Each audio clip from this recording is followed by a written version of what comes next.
गुलनाज और करमचंद दोनों प्रेमी जोड़ा। अगर पुलिस को एक पर्ची न मिलती तो ये चिट्ठा खुलता ही नहीं है। तो भाई मैं बात बता दूं, जो करमचंद है वो बांद्रा का रहने वाला था और जो गुलनाज है वो मुंबई के भिवंडी में रहने वाली थी। तो भाई ये जो करमचंद है ये वहीं पर रहता था, वहीं पर काम करता था। तो गुलनाज को और इसको दोनों का प्यार होगा 2021 में और 22 में। दोनों की पूरी बच्चे प्रेम कहानी चल रही थी। तो इन्होंने प्लान बनाया भागने का। तो वही प्लान तो गुलनाज ने बना किया, नहीं पहले रुक जाओ, मैं घर वालों से बात कर लेती हूँ। लेकिन इसने घर वालों से बात की है तो घर वालों ने साफ मना कर दिया, बोला नहीं हम नहीं करेंगे, वो मुस्लिम नहीं है और तुम मुस्लिम हो। तो एक दिन इन्होंने प्लान बनाया तो इनकी बात बिल्कुल नहीं हो रही थी। तो एक दिन अचानक से इनकी बात हो गई है।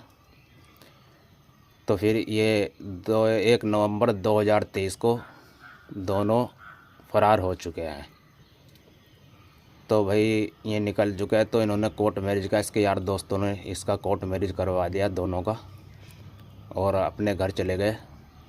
करमचंद इंदौर चला गया, उत्तर प्रदेश में इंदौर पड़ता है, ये वहाँ पर चला गया। सॉरी इंदौर नहीं, बांद्रा। तो ये बांद्रा चला गया। तो वहाँ पर जाकर घर पे शादी की, अच्छे हिंदू रिवाज में शादी की गई है। तो इसका गुलनाज का नाम बदलकर प्रिया चौरसिया रखा गया है। तो वहाँ पर काफ़ी दिन रहे, अच्छे खासे रहते रहे। तो कुछ दिन के बाद गुलनाज को घर वालों की बहुत ज़्यादा याद आई है। तो उसने बोला है कि चलो घर चलते हैं और मिल के आते हैं। तो टाड़ करता रहा। तो एक दिन प्लान बना लिया, तो चल दिए वहाँ से, ट्रेन में बैठे और वहाँ से निकल लिए। तो ट्रेन तक तो ये दिखे, उसके बाद तो उनके ये गायब हो गए। तो भाई पुलिस में कंप्लेंट करी तो सारे में छानबीन की गई है, ये तो कहीं पर नज़र नहीं आया। तो कुछ दिन के बाद ये एक तालाब के अंदर बच्चे नहा रहे थे। बच्चे जो नहा रहे थे उनके हाथ के लगे कुछ लगा। तो उन्होंने सोचा इतनी बड़ी मछली तो कैसे हो सकती है।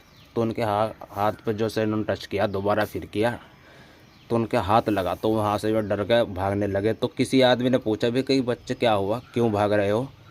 तो उन्होंने पूछा तो उसने बताया, फिर कहा कि भाई इसके अंदर कुछ लाश है। उन्होंने कहा भाई ये हो सकता है। तो उन्होंने पुलिस वालों को बुलाया तो वहाँ पर देखा, सच में वहाँ से लाश निकली। तो पुलिस वालों को तब तक कोई प्रूफ नहीं मिला। तो कुछ दूर जाकर एक पर्स मिला और पर्स में नंबर मिला। तो उन्होंने उस नंबर पर कॉल किया। तो भाई कॉल जो किया वो उसके दोस्त का था नंबर, दोस्त पर नंबर लगा। उसने पूछा भाई ये नंबर तो मेरे दोस्त करमचंद्र का है और जो उत्तर प्रदेश इंदौर उसमें बांद्रा में रहता है। तो फिर उन्होंने पूछा भाई ये फिर कैसे हुआ। तो भाई उसने बताया कि भाई ऐसा ऐसा था कि करमचंद्र ने एक मुस्लिम लड़की से शादी की थी, उनके घर के खुश नहीं थे। तो उसने कोर्ट मैरिज किया था। तो सीधी पुलिस जाना उनके घर पर पहुंच जाती है। तो उसका लड़की का एक बड़ा भाई था, उसको उठा लिया। उसका नाम था शायद सलमान। उसको उठा लिया, पूछताछ की है। तो उसने बताया कि वो हमारे घर पर आए। जैसे ही हमने घर पर हमारे आए, हमने उसको उठा लिया और उठा कर ले गए। और पहले तो उसको मारा पीटा और उसको मारकर हमने चाकू से उसमें फेंक दिया तालाब में। और लड़की को वहाँ से दूर कार में बिठा कहीं और ले गए, उसको मारकर कहीं और फेंक दिया।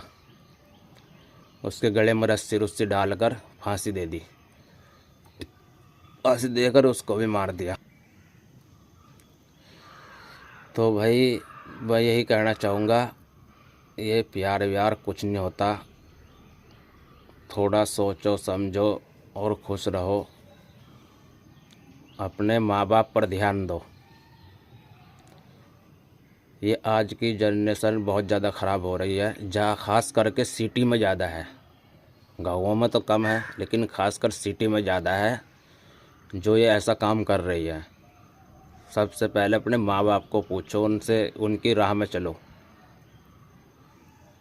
नहीं तो कुछ नहीं रखा इन चीज़ों में। हो गया पूरा परिवार ऐसे बरान। एक लड़की की वजह से पूरा परिवार ख़राब हो गया। उधर वो भी मारा गया, वह भी मारी गई।